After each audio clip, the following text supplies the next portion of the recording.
صلی اللہ علیہ وسلم پر جادو ہوا، تو آپ صلی اللہ علیہ وسلم پریشان تھے، تو دو فرشتے آئے اور انہوں نے بتایا، ایک نے دوسرے سے پوچھا کہ ان پر کیا ہوا ہے، دوسرے نے بتایا جادو ہوا ہے۔ کس نے کیا؟ جی محمود لبید ابن اسم نے کیا۔ کہاں کیا ہے؟ فلاں جگہ کیا ہے، بنو زریق کا ایک کنواں تھا وہاں کیا ہے۔ کس چیز پہ کیا ہے؟ ایک ایک چیز کا سوال ایک فرشتہ پوچھتا، دوسرا جواب دیتا۔ کھجور کی چھال پہ کیا ہے، اور آپ صلی اللہ علیہ وسلم کی کنگھی جس میں بال مبارک تھے ان بالوں کو لے کے کیا ہے، اور اس میں گرہیں لگائی ہیں۔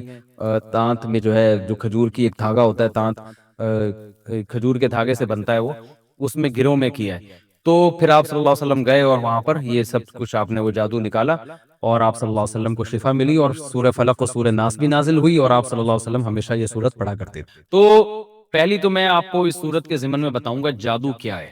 دیکھیں جادو کا آج کل بڑا زور ہے، فلاں جادو ساس نے بہو پہ کر دیا، بہو نے ساس پہ کر دیا، فلاں نے ڈمکانے پہ کر دیا، میرا کاروبار نہیں چل رہا۔ تو یہ بات خوب ذہن میں رکھیں کہ جادو اسباب ضعیفہ میں سے ہے۔ اسباب ضعیفہ کہتے ہیں کہ ان اسباب میں سے ہے جن پر اکثر نتیجہ مرتب نہیں ہوتا۔ ہم دنیا میں جتنے بھی کام کرتے ہیں نا، تو ہر کام کے کوئی نہ کوئی سبب ہوتا ہے، ریزن ہوتی ہے۔ مثال کے طور پر آپ کو پیاس لگ رہی ہے، تو آپ کی پیاس بجھے گی نہیں جب تک پانی نہیں پیئیں گے۔ تو جب آپ پانی پیئیں گے تو پیاس فوراً بجھ جائے گی، آپ کی لازمی بجھتی ہے، اللہ کی عادت ہے۔ بھوک کے وقت جب آپ کھانا کھائیں گے تو کھانا کھاتے ہی آپ کی بھوک مٹ جائے گی، لازمی مٹے گی، اللہ کی عادت ہے۔ تو یہ وہ اسباب ہیں جن پر نتیجہ لازمی، یعنی جن کا رزلٹ ہم دیکھتے ہیں کہ لازمی ہوتا ہے، اللہ کی عادت ہے یہ۔ کچھ اسباب ایسے ہیں کہ وہ اختیار کیے جائیں تو رزلٹ اکثر نکل آتا ہے، لیکن کبھی کبھار نہیں بھی نکلتا۔ جیسے آپ بیمار ہوں اور آپ علاج کرتے ہیں تو عموماً فائدہ ہو جاتا ہے، لیکن کبھی کبھار فائدہ نہیں بھی ہوتا، دوائیں کھاتے رہتے ہیں کوئی اثر ہی نہیں ہوتا۔ تو یہ وہ سبب ہے جس پر اکثر رزلٹ نکلتا ہے۔ تو پہلے جو قسم ہے جس میں لازمی نتیجہ نکلتا ہے، اس کا شرعی حکم یہ ہے کہ ایسے اسباب کو اختیار کرنا فرض ہے۔ مثلاً آپ کو پیاس لگ رہی ہے، پانی آپ نہیں پیتے اور آپ اللہ پہ توکل کرتے ہیں کہ اللہ میری پیاس بجھا دے گا، اور اسی پیاس سے آپ مر جاتے ہیں، تو آپ کو ثواب نہیں ملے گا بلکہ خودکشی کا گناہ ملے گا، کیونکہ اللہ بتائے گا قیامت کے دن کہ میں تو جب بھی کسی کی پیاس بجھاتا ہوں تو پانی کے ذریعے بجھاتا ہوں، تم نے صرف دعا مانگی، پانی پینے کا انتظام کیا نہیں، تو میں تمہاری پیاس نہیں بجھاؤں گا، اور تم مر جاؤ گے تو خودکشی کا گناہ ملے۔ اسی وجہ سے کہتے ہیں کمانا فرض ہے تاکہ انسان روٹی کھا سکے۔ اس معاملے میں اللہ پہ توکل تو کرنا ہے، لیکن توکل کا یہ مطلب کہ اسباب اختیاری نہ کرے، یہ حرام ہے، ناجائز ہے، اور مر گیا تو خودکشی کا گناہ ہوگا۔ دوسرا جو اسباب ہیں جن میں آتا ہے کہ کبھی اکثر نتیجہ مرتب ہو جاتا ہے لیکن کبھی کبھار نہیں بھی ہوتا، وہ ہے بیماری میں علاج کرنا۔ اب آپ بیماری میں علاج کرتے ہیں تو اکثر ٹھیک ہو جاتے ہیں، لیکن بعض دفعہ نہیں بھی ہوتے۔ تو یہ والا سبب جو ہے نا، یہ اختیار کرنا سنت ہے، فرض نہیں ہے۔ یہی وجہ ہے تمام فقہا کا اس پر اتفاق ہے کہ اگر آپ بیمار ہوئے اور آپ نے علاج نہیں کرایا اور آپ مر گئے تو گناہ نہیں ہوگا، آپ کو خودکشی کا گناہ نہیں ہوگا۔ قیامت کے دن آپ اللہ کے سامنے آتے ہیں تو اللہ آپ سے پوچھتا ہے کہ تم جب بیمار تھے تم نے اپنی زندگی بچانے کے لیے علاج کیوں نہیں کیا؟ تو آپ کہہ سکتے ہیں اللہ مجھے کوئی یقین تھوڑی تھا کہ علاج کر کے شفا ملے گی، بہت سے لوگ ہم نے دیکھے علاج ہوا پھر بھی نہیں، تو میں نے کہا ہو سکتا ہے ہم بھی ٹھیک نہ ہو، تو اب میں نے صرف توکل کیا تجھ پر، تو ثواب تو نہیں ملے گا لیکن گناہ بھی نہیں ملے گا، کیونکہ بہت دفعہ ایسے ہوتا ہے بغیر علاج کے ٹھیک ہو جاتا ہے آدمی، اور بہت دفعہ علاج کرنے سے بھی ٹھیک نہیں ہوتا۔ تو اس لیے کہتے ہیں تاکید ہے، علاج کرنا چاہیے، لیکن علاج کرنا کوئی فرض و واجب نہیں ہے۔ کوئی اس میں اللہ پہ توکل کرنا چاہے تو توکل کر سکتا ہے، اگرچہ اس توکل کا ثواب نہیں ملے گا لیکن گناہ بھی نہیں ملے گا، بلکہ نامناسب کہا جائے گا اس توکل کو، کیونکہ علاج کرنا پیغمبر کی سنت ہے۔ تیسری قسم ان اسباب کی ہے جن پر اکثر نتیجہ مرتب نہیں ہوتا، کبھی کبھار تکے میں ہو جاتا ہے۔ تو یہ تعویذ، رقیہ اور یہ جو ہے جادو، یہ ایسے اسباب ہیں جن پر اکثر نتیجہ مرتب نہیں ہوتا، کیونکہ اگر ان پر زیادہ تر نتیجہ مرتب ہو رہا ہوتا تو نظام عالمی تباہ و برباد ہو جاتا۔ جادوگر سب سے پہلے کیا کرتے، وہ اپوزیشن والے کسی جادوگر کو لاتے اور جو حکومت میں ہے اس کے خلاف جادو کر کے اس کی حکومت کو ختم کر دیتے۔ حکومت یعنی سب جادو ہی کھیل رہے ہوتے پوری دنیا میں، اور جادوگروں کی اس پوری دنیا میں موج ہوتی، جادوگر یہ کرتے، جادو کے زور سے یہ بنا دیا، کبھی وہ بنا دیا، کبھی یوں بنا دیا، نظام عالم تباہ و برباد ہو جاتا سارا۔ تو اس لیے جادو کو اللہ نے زیادہ طاقت نہیں دی ہے۔ جادو میں اثر اللہ نے دو لحاظ سے، جادو ایک کمزور سبب ہے۔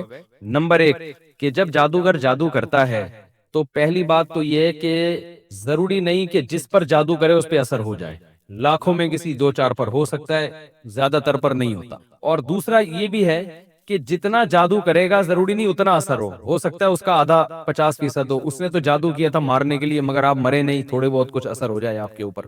تو یہ جادو ایک کمزور چیز ہے. سوال پیدا ہوتا ہے اگر جادو کمزور چیز ہے تو رسول اللہ صلی اللہ علیہ وسلم جو سید الانبیاء تھے، اتنے طاقتور تھے، ان پر کیوں اثر ہو گیا؟ تو علماء نے اس کی حکمت بیان کی ہے کہ آپ صلی اللہ علیہ وسلم پہ جادو کا اثر اللہ نے ہونے دے دیا تھا. اس لیے ہونے دے دیا تھا کہ یہودی آپ کو جادوگر کہتے تھے. اگر آپ پہ جادو کا اثر نہ ہوتا تو یہودی یہ پروپیگنڈا کرتے کہ دیکھو ہم تو پہلے ہی کہتے تھے یہ جادوگر ہیں، تو ہم نے ان پہ جادو کیا، اتنا طاقتور جادو، ان کو کچھ بھی نہیں ہوا. تو یہ اس کی علامت ہے کہ معاذ اللہ یہ جادو کا توڑ انہوں نے کر لیا ہے. تو اس لیے اللہ نے آپ پر ہونے دیا تاکہ لوگ آپ کو بشر سمجھیں، عام انسانوں کی طرح، اور لوگوں کو یقین ہو جائے کہ آپ جادوگر نہیں ہیں.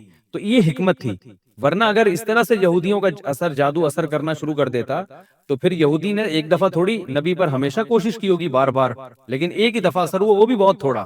اور پھر نبی کے علاوہ یہودیوں نے تو کوشش کی ہوگی حضرت ابو بکر پہ کریں، حضرت عمر پہ تو بہت زیادہ کی ہوگی، کیونکہ حضرت عمر کی خلافت سے اسلام کو اتنا فائدہ ہوا کہ یہودیوں کو تو حضرت عمر نے ویسے ہی مدینہ سے باہر نکالا ہے کہ تمہیں تو ایگریمنٹ ختم ہو گیا، تم جاؤ. تو یہودی یہ کہیں چھپ کے بیٹھ کے کر لیتے اور کہتے کہ جب نبی صلی اللہ علیہ وسلم پہ اثر ہو گیا تو حضرت عمر پہ کیوں نہیں ہوگا، لیکن کچھ بھی نہیں ہوا.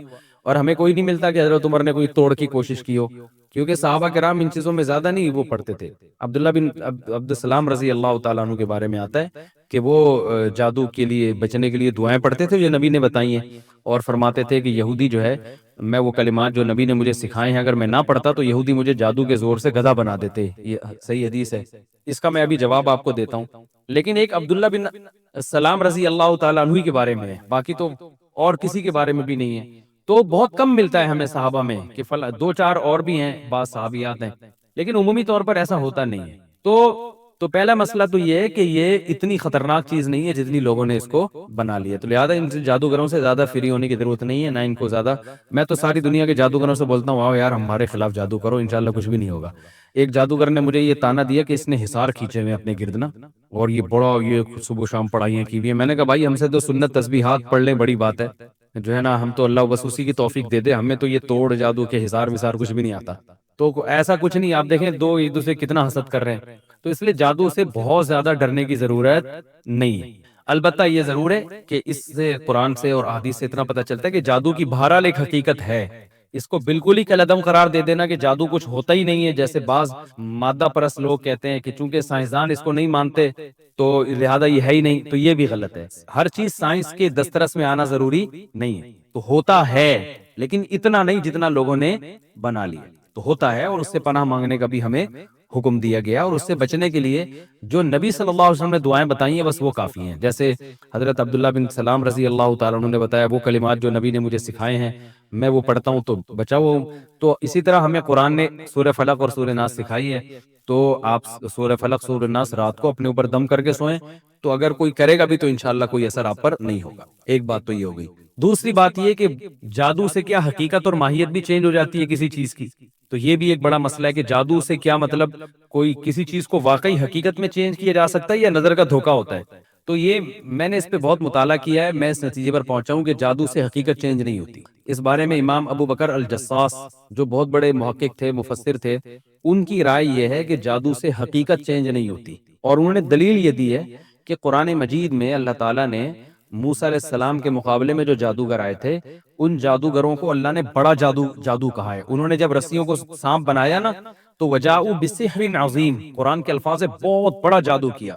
تو اس بہت بڑے جادو کے بارے میں قرآن کے الفاظ ہے یخیل الیہ من سحرہم انہا تسعی، ان کے جادو سے لوگوں کو ایسا لگا کہ یہ لاٹھیاں اور یہ رسیاں سانپ بن گئی ہیں. قرآن کے الفاظ ہیں یعنی حقیقت میں وہ سانپ نہیں بنی تھی بلکہ یخیل، لوگوں کو یہ لگا کہ یہ سانپ بن گئی ہیں. تو وہ کہتے ہیں جب اتنا بڑا جادو جس کو قرآن بڑا جادو کہہ رہا ہے اس سے بھی وہ لاٹھیوں کو حقیقت میں سانپ نہیں بنا سکے بلکہ لوگوں کی نظروں میں انہوں نے جو ہے نا خاک پھینک دی اور مسمرزم کیا اور لوگ دیکھنے میں لوگوں کو لگا کہ یہ سانپ ہے. تو جب اتنے بڑے جادو سے کوئی چیز حقیقت میں چینج نہیں ہوتی، نظر کا دھوکا ہوتا ہے، تو آج کل کے جو جادو ہو رہے ہیں اس سے کہاں حقیقت چینج ہو سکتی؟ تو یہ ان کا موقف ہے، بہت مضبوط ہے. اور وہ یہ کہتے ہیں کہ جادو اور معجزے میں فرق ہی یہی ہے کہ معجزے میں حقیقت چینج ہو جاتی ہے. تبھی آپ دیکھیں موسیٰ علیہ السلام نے جب لاٹھی پھینکی ہے تو ایک دم سانپ بن گئی، تو جادوگر فوراً سردے میں گر گئے اور کہنے لگے ہم رب پر ایمان لے آئے. تو جب فوراً اسی وجہ سے گر گئے انہوں نے کہا یار یہ تو حقیقت میں چینج ہو گئی نا، تو حقیقت میں کیسے چینج ہو سکتی؟ تو اس سے پتہ چلتا ہے کہ جادو کے زور سے کوئی چیز حقیقت میں چینج نہیں ہوتی. البتہ ہمارے ہی بعض اکابر میں، ماضی قریب کے اکابر ہیں، ان کی رائے یہ ہے کہ جادو سے حقیقت بھی چینج ہو سکتی ہے، اور اس پر کوئی ہمارے پاس دلیل نہیں ہے کہ حقیقت چینج نہ ہو سکے، عین ممکن ہے ہو سکتی ہو۔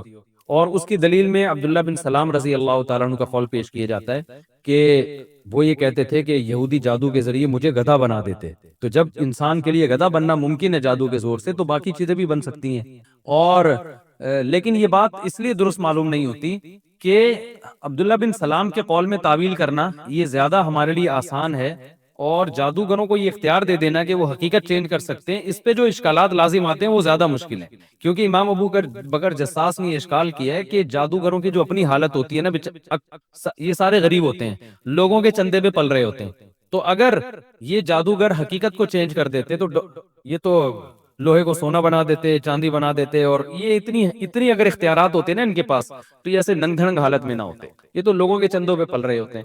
تو یہ بڑی مضبوط دلیل ہے، اور انہوں نے ابو بکر جساس نے رحمہ اللہ نے ایک دلیل یہ بھی دی ہے کہ ہم دنیا میں کہیں بھی نہیں سنتے کہ جادو سے کسی حقیقت کو چینج کر دیا گیا ہو، کہیں ہمارے پاس ایسی کوئی مستند خبر کبھی بھی نہیں آئی۔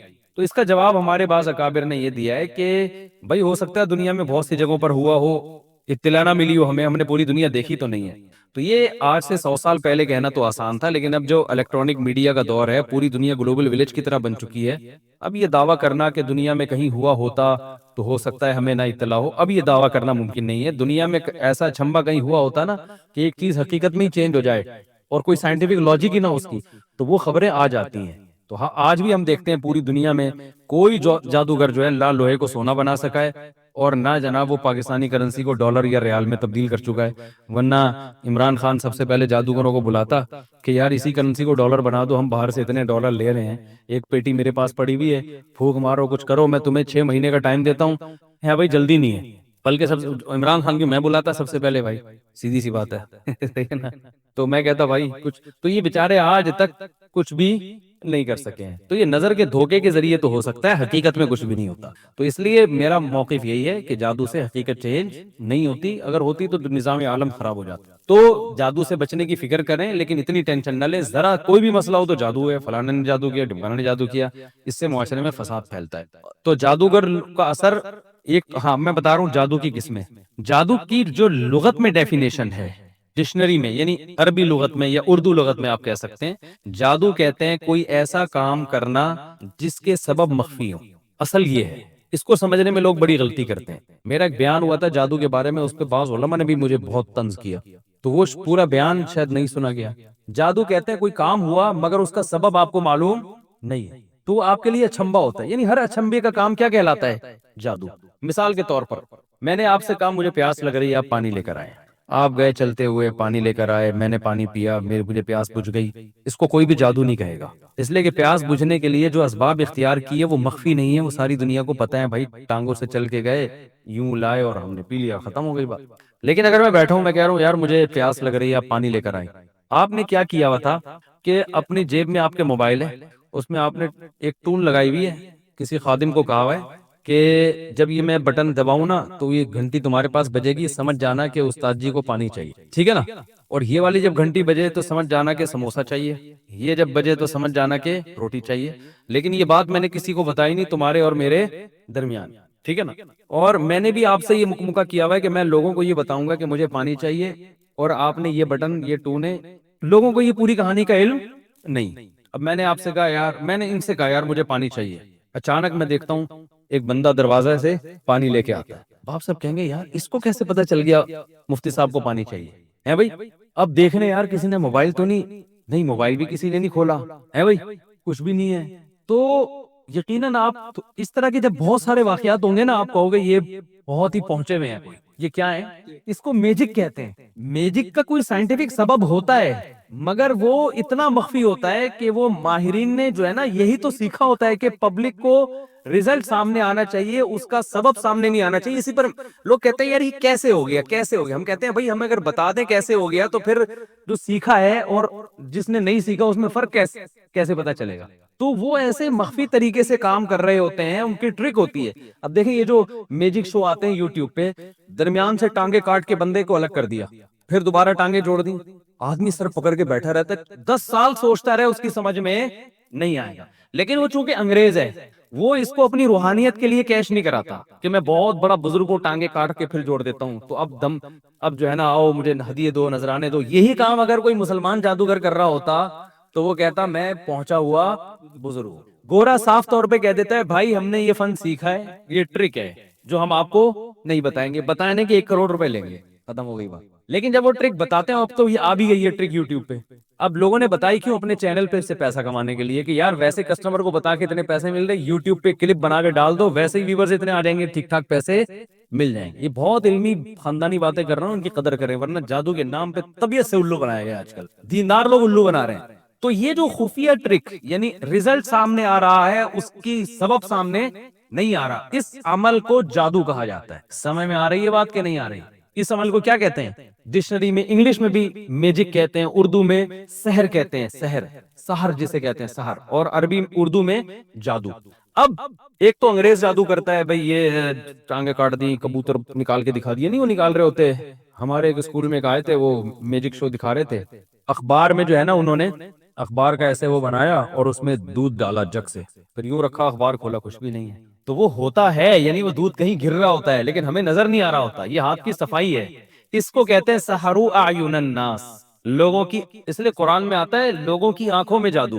تو یہ اس کا تعلق کس سے, آپ کی ایسے ممتاز بیگم دیکھیں نا آپ جا کے, وہ بھی جادو ہے. عورت کا دھڑ ہے, نیچے پیچھے لومڑی ہے. اب بھائی ہم تو پریشان ہیں یار, یہ کیا ہے, یہ ہے کیا, لیکن وہ ٹرک ہوتی ہے. اب یہ جتنی خفیہ ٹرک ہوگی اتنا ہی طاقتور کیا ہوگا, جادو. تو یہ جو اب جس کے اسباب خفیہ ہوتے ہیں نا, اس کی بھی 2 قسمیں ہیں. اس پہ تو میں کہہ رہا ہوں الگ سے کلپ بناؤ, جادو کسے کہتے ہیں, یہ الگ سے تفسیر کے علاوہ بھی الگ سے کلپ بنانا, تاکہ جادو کے نام پہ جو لوگوں نے روحانیت کے دھندے شروع کیے ہوئے ہیں نا, تو اس قسم کے جادو کی نا جس کے اسباب مخفی ہوں, ان کی کتنی قسمیں ہیں, 2.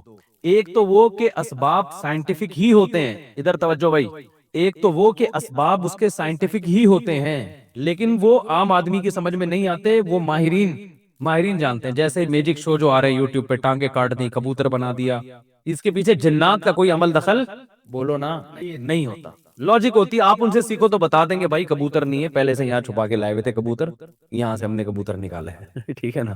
تو ایک میجک شو میں نے دیکھا, ایک آدمی 2 آدمیوں میں تقسیم ہو جاتا ہے بالکل اس جیسے, پتا چلا یہ دونوں جڑوا بھائی ہیں, ایک جیسی شکل, ایک جیسے کپڑے, تو یہ اس طرح سے کھڑے ہوئے تھے, ایک لگ رہے تھے, اب یوں ہوئے تو 2 آدمی سر پٹخ کے رہ جائے کہ یار یہ ہوا کیا ہے. تو دوسرا جادو وہ ہوتا ہے کہ جنات سے کام لیا جاتا ہے. اب کام چونکہ جنات کر رہے ہوتے ہیں, جنات عام آدمی کو نظر نہیں آتا, رزلٹ سامنے آ رہا ہوتا ہے, پیچھے جن نظر, اور اللہ کا شکر ادا کرے نظر نہیں آ رہا ہوتا, کیونکہ جن نظر آ جائے پھر بندہ ویسے ہی غائب ہو جائے. ٹھیک ہے نا, جن نظر آتا ہی نہیں ہے. تو وہ یہ ہوتا ہے, یہ والا جادو یہ ہوتا ہے جو جنات کے ذریعے, کہ جنات میں شرارت غالب ہے, اور یہ انسانوں کے شیطان جنی ہے نا, اس میں شر کا عنصر خیر سے غالب ہے. تو یہ نیک بہت کم ہوتے ہیں, شریر ان میں زیادہ ہوتے ہیں. تو یہ انسان کو نقصان پہنچانا چاہتے ہیں, مگر یہ انسان سے ڈرتے ہیں. قرآن سے یہ بات ثابت ہے سورہ جن میں, وَأَنَّهُ كَانَ رِجَالٌ مِّنَ الْإِنسِ يَعُوذُونَ بِرِجَالٍ مِّنَ الْجِنِّ فَزَادُوهُمْ رَهَقًا, کہ انسانوں نے جب جنات سے ڈرنا شروع کر دیا تو جنات کی سرکشی بڑھ گئی. ورنہ یہ انسان سے ڈرتے ہیں, انسان کی اللہ نے انسان کو صلاحیتیں دی ہیں. طاقتور ہونا الگ چیز ہے, روب ہونا, جنات میں طاقت ہوتی ہے مگر روب انسان ہو گئی, جنات پہ زیادہ ہے. تو ہوتا یہ ہے کہ جو شریر جنات ہوتے ہیں, بعض لوگ ایک فن کے ذریعے وہ کیا کرتے ہیں کہ ان شریر جنات کو خوش کرتے ہیں, اور شریر جنات کو خوش کرنے کے لیے, جیسے ایلومینیٹی وغیرہ کا آپ نے سنا ہے نا, کہ کچھ دنیا میں ایسی تحریکیں ہیں جو شیطانی ہیں, تو وہ آپ ان کا ممبر جب بنیں گے جب آپ کوئی بہت ہی وحشتناک کام کریں گے.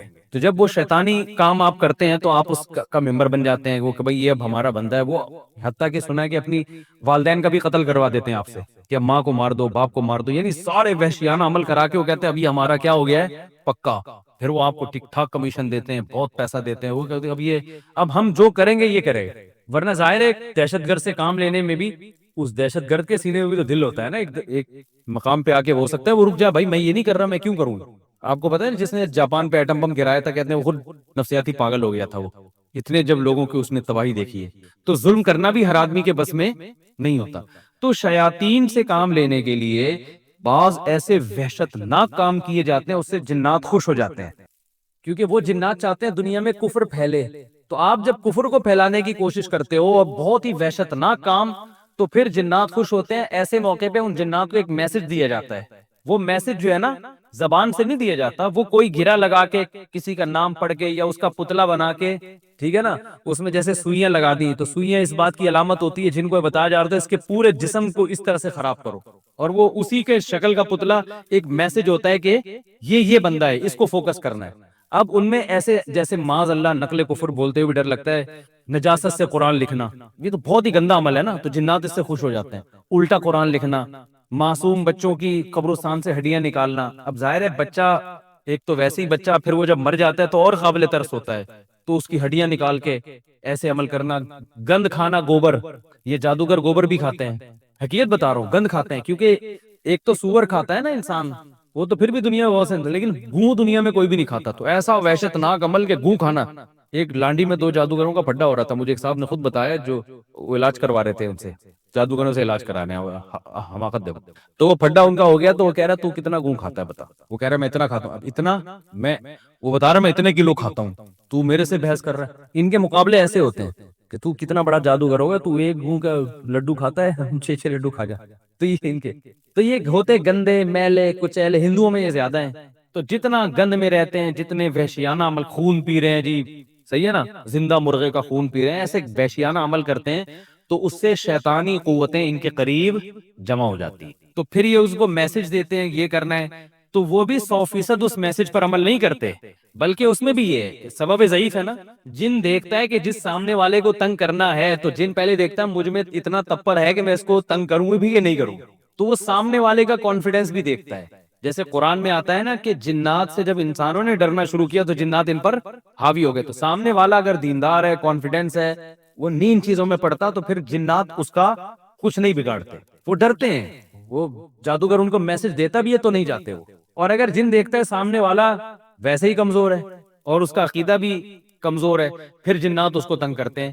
یہ بات جو میں نے دعویٰ کی ہے، اس کی ایک مثال سے سمجھاتا ہوں تو سمجھ میں آئے گی انشاءاللہ۔ ہم لوگ ایک گاؤں میں گئے، ایک بزرگ کی قبر تھی، تو اس بزرگ کی قبر پہ وہاں گاؤں والوں نے کہا کہ یہاں ان بزرگ کی قبر کے قریب جو بھی لیٹتا ہے، یہ بزرگ اس کو دھکا دیتے ہیں اور وہ کلابازیاں کھاتے ہوئے قبرستان کی دیوار سے جا کے لگتا ہے۔ ہم نے کہا کوئی ڈرامہ ہے، ایسا نہیں ہو سکتا، بزرگ، پہلی بات تو وہ بزرگ تو زندگی میں دھکے نہیں دیتے تھے، مرنے کے بعد لوگوں کو دھکے کیوں دیں گے، اور پھر قبر میں مردے میں اتنی طاقت کہاں سے آ گئی کہ وہ قبر کے باہر نکال کے دھکا دے، لوگوں کو ٹانگ مارے۔ انہوں نے کہا ٹانگ مارتے ہیں، لات مارتے ہیں، وہاں جا کے لگ۔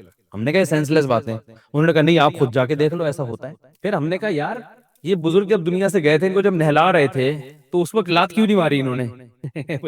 بھائی کسی کو بھی جب مر جائے تو جیسے چاہو نہلاؤ بیچارے کو، تو آج کے میں نے آج کے بعد تو لوگ بزرگوں کو غسل دیتے ہوئے ڈریں گے کہ یار اگر تھوڑا سا مثلا صدر کھل گیا کچھ ہو گیا تو تھپڑ نہ لگا دیں، تو میں نے کہا بھائی یہ نہیں ہوتا، جو مر گیا وہ بیچارہ گیا، بزرگ تو جب زندہ ہوتے ہیں اس وقت لات نہیں مارتے، تو مرنے کے بعد قبر کے اندر سے کیوں ماریں گے؟ انہوں نے کہا تمہارا ایمان کمزور۔ اب ہم جب وہاں گئے کھڑے ہوئے تو وہ گاؤں کے اتنے موٹے موٹے دیندار تھے، داڑیاں تھیں ان کی، جب وہ قبر پہ لیٹے ہیں نا 2 منٹ انہوں نے آنکھیں بند کی ہیں، اس کے بعد واقعی ہمیں صاف پتہ چل رہا تھا یہ فیک نہیں ہے، ان کے ساتھ ہو رہا ہے۔ ایک دم دھکا لگائے، کلابازیاں کھاتے ہوئے قبرستان کی دیوار اتنا دور نہیں تھی، چند میٹر دور تھی، دیوار سے جا کے لگے ہیں۔ انہوں نے کہا دیکھو، اچھا ہمیں پتا تھا شیطانی تصرفات ہیں۔ پھر دوسرا بندہ لیٹا، وہ لڑ گیا، میری باری آئی، میں لیٹا، کچھ بھی نہیں ہوا نا۔ انہوں نے کہا سورہ فاتحہ پڑھو، میں نے فاتحہ پڑھی، انہوں نے کہا یہ پڑھو، انہوں نے کہا خود تھوڑا سا لڑک بھی جاؤ، میں لڑک بھی گیا، کچھ بھی نہیں ہوا۔ ہمارے جامعہ کے ایک اور استاذ تھے، وہ لیٹے، کچھ بھی نہیں ہوا۔ انہوں نے کہا یار تمہارا تو ایمان ہی ٹھیک نہیں ہے، بزرگوں پہ ایمان نہیں ہے۔ میں نے کہا اب آپ ذرا لیٹو دوبارہ۔ جو پہلے لڑکا تھا نا، جو بڑا کر رہا تھا کہ یہ بزرگ ہیں، وہ لیٹا، اس کو بھی دھکا نہیں لگ رہا، وہ اٹھا کہہ رہے تم نے تو یہ سارا سلسلہ ہی ختم کر دیا یہاں سے۔ پھر ہم نے کہا بھائی بات یہ ہے کہ یہ بزرگ نہیں ہے، جنات ایسی جگہ تلاش کرتے ہیں جہاں ان کی دال گلتی ہے۔ جنات کو انسان سے کوئی لینا دینا نہیں ہے، وہ چاہتا ہے یہ عقیدہ خراب کرنے کا کوئی موقع ہاتھ سے جانے نہ دے، تو اس کو پتا ہے یہ مزار ہے، یہاں میں اگر لوگوں کو کلابازیاں دوں گا تو ان میں شرک پھیلے گا، شیطان تو ہے نا شرک پھیلانے کے لیے، تو یہ اس بزرگ کے بارے میں ان کا عقیدہ مضبوط ہوگا، آج صرف لاتیں پڑوا رہے ہیں، کل ان سے دعائیں مانگنا بھی شروع کر دیں گے۔ تو جب 2 توحید پرست آئے اور جنات کو اندازہ ہو گیا، تو جنات کو یقین ہو گیا کہ ان کا ان بزرگ پر ایمان نہیں ہے، تو جنات نے ہمیں لات بھی نہیں ماری، حالانکہ لات ہمیں بھی مار دیتے، ہم کیا بگاڑ لیتے، بلکہ مجھے تو 1 لاکھ لات لگتی تو آج میں یہ واقعہ ڈر سے سنا بھی نہ رہا ہوتا کہ کہیں دوبارہ آ کے لات نہ لگاتے ایک اور، ٹھیک ہے نا۔ تو میں نے کہا بھائی کانفیڈنس ہے، الحمدللہ ٹوٹا پھوٹا ایمان ہے، اس لیے یہ جنات والی دال یہاں گل۔ اور میں نے کہا ویسے بھی اگر لڑک تھپڑ پڑ رہے ہیں یا لاتیں لگ رہی ہے تو بزرگ تھوڑی کریں گے، یہ شیطان کر رہا ہے یہاں پہ، تو لیکن وہ اس کے بعد سے رپورٹ تھی کہ اب کسی کو لات لگ نہیں رہی. ہو سکتا ہے پھر بار بار لوگ اتنا آ رہے ہو پھر جنات نے شروع کر دیا ہو. تو یہ مزاروں پہ جو الٹی سیدھی چیزیں ہو رہی ہوتی ہیں یہ سب جنات کر رہے ہوتے ہیں. تو اس کا علاج یہ نہیں ہے کہ آپ عاملوں کے پاس جا کے علاج شروع کروا دیں. عاملوں کے پاس جانے سے اکثر خطرہ یہ ہوتا ہے کہ جنات کہتا ہے کہ یہ آدمی اور زیادہ کمزور ہو گیا ہے, پھر یہ عملیات و عملیات, تو جنات اس کو اور پریشان کرتے ہیں. اس کا حل یہ ہے کہ ان کو مایوس کر دو کہ بھائی تو تھپڑ مار, تو لات مار, میں ایسے کا ایسے ہی, ٹھیک ہے نا. خود ہی تھوڑے دنوں میں اپنی فائلیں لپیٹ کے وہ بھاگ جاتے ہیں. سمجھ میں آ رہی ہے بات کہ نہیں آ رہی؟ کیا ہو گیا بھائی؟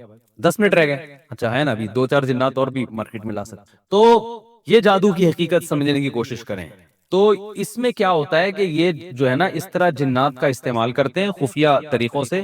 جنات کو میسج دیا جاتا ہے, پھر جنات جاتے ہیں اور کام کرتے ہیں, دلوں میں وسوسے پیدا کرتے ہیں, اور جنات مسلط بھی ہو جاتے ہیں, پریشان بھی کرتے ہیں. جو ہم دیکھا ہے جن لوگوں پہ جن آیا ہوا ہوتا ہے ان کی حالت کیا ہوتی ہے. تو اس میں یہی ہے کہ بھئی سورہ فلق سورہ ناس پڑھا جائے, آیت الکرسی پڑھی جائے. حدیث میں آتا ہے آیت الکرسی پڑھنے سے شیطان نہیں آتا, اور ہر چیز جنات کے کھاتے میں مت ڈالیں. اتنا آسان نہیں ہے جنات سے کام لینا. اور جو جادوگر اس طرح سے جنات کو استعمال کرتے بھی ہیں تو جنات ان کے قبضے میں نہیں آتے, بس ایک میسج دیا جاتا ہے, جنات وہ کام کر لیتے ہیں. خود اس جادوگر کو بھی ڈر ہوتا ہے, جنات اس کو بھی پکڑ کے کوٹتے ہیں کبھی. ٹھیک ہے, حقیقت ہے ان کی اپنی زندگی برباد ہو جاتی ہے. تو کیونکہ بعض ہمارے مدارس کے طلبہ جو ہے نا وہ فارغ ہونے کے بعد سوچتے ہیں ہم عامل بنیں گے, ہم یہ کریں گے وہ کریں گے, بہت اپنی زندگی برباد ہو جاتی ہے. تو اس لیے سیدھا سیدھا چلتے رہو. اور ساس بہو کے جھگڑے ہیں تو کسی میں فالٹ ہے اس کو ٹھیک کرے. میاں بیوی کے جھگڑے ہیں تو جن بن جادو پہ نہ ڈالو بھائی. آپ کی اپنی لوگ آج کل ایک دوسرے کے حقوق ادا کرتے ہی نہیں ہیں, تو جب حقوق ادا نہیں ہوں گے تو جھگڑے تو ہوں گے نا. جو بھی اس میں تو دیندار بے دین سب برابر ہیں. جہاں گھر میں مسئلہ ہے, کوئی پریشانی ہے, کسی نے کچھ کر دیا, تو کسی کا کچھ کرنا بھائی اتنا آسان نہیں ہے. نظام عالم تباہ و برباد ہو جائے گا. تو یہ جادو کے بارے میں ایک اہم بات تھی جو میں نے آپ سے کی تھی. تو یہ جادو کی اچھا ہاں, یہ جو جادو کی پہلی قسم ہے نا, پہلی قسم کہ سائنٹیفک اسباب ہوتے ہیں لیکن وہ خفیہ ہوتے ہیں, ہمیں نظر نہیں آ رہے ہوتے, رزلٹ نظر آ رہا ہوتا ہے. یہ والا جادو قرآن سے بھی ہوتا ہے, یہ ذہن میں رکھیں. بعض عامل کیا کرتے ہیں, آپ سے قرآن کی آیتیں پڑھواتے ہیں, آپ سمجھ رہے ہوتے میرا علاج ہو رہا ہے. وہ آپ جب آیتیں پڑھتے ہو نا, آپ کے دماغ میں ایک بات بیٹھ جاتی ہے, ایک بات بیٹھتی ہے, کچھ ہو رہا ہے, کچھ ہو رہا ہے, کچھ ہو رہا ہے, یہ صورت اتنی دفعہ پڑھا ہو رہا ہے, اور وہ آپ کو ایسا لگتا ہے کہ ہو گیا. وہ دماغ میں خیال گھسا دیا جاتا ہے. ایک عامل تھا, ہمارے استاذ نے اس کو پکڑ لیا, اس سے پوچھا یار یہ تو, وہ ہوا یہ تھا کہ ایک میاں بیوی تھے, ان کے اولاد نہیں ہو رہی تھی, تو اس نے بلا لیا ان دونوں کو. وہ ایسے ہی علاج کرتا تھا. علاج کیا کرتا تھا, اولاد پھر بھی نہیں ہوئی, اولاد جادو سے ہوئی تو ہوتی نہیں ہے. وہ جب دونوں آ گئے تو اس نے ڈرامہ کیا کیا, اندھیرے کمرے میں دونوں کو لے گیا, اور پتہ نہیں ایک درخت بنایا ہوا تھا, ایک عجیب یہ اب یہ کیا ہے, مسمرزم ہو رہا ہے, خیالی نا دماغ پہ قابو پایا جا رہا ہے کہ کچھ ان کو دکھاؤ, کچھ ہو رہا ہے عجیب سا. ان دونوں سے کہا کہ اوپر کی قمیض پہنو, بولتے ہوئے بھی اچھا نہیں لگ رہا. دونوں سے کہا اپنی شلواریں اتار دو, صرف قمیض ان کی لمبی تھی, قمیض پہنو. اب ظاہر ہے وہ ان کو لگے گا کچھ ہو رہا ہے, اب لیکن ہیں جو کہ میاں بیوی دونوں ساتھ ہی کھڑے ہوئے. پھر ان سے کہا کہ اب اذا زلزلت الارض زلزالہا, اذا زلزلت الارض یہ والی سورت پڑھو بار بار. حالانکہ اس سورت کا اولاد سے کوئی تعلق نہیں, لیکن نا یہ ایک ایسی سورت ہے ان کو لگے گا کچھ عجیب سا ہو رہا ہے. قل هو اللہ کہہ دیتے, وہ نارمل سب پڑھتے ہیں.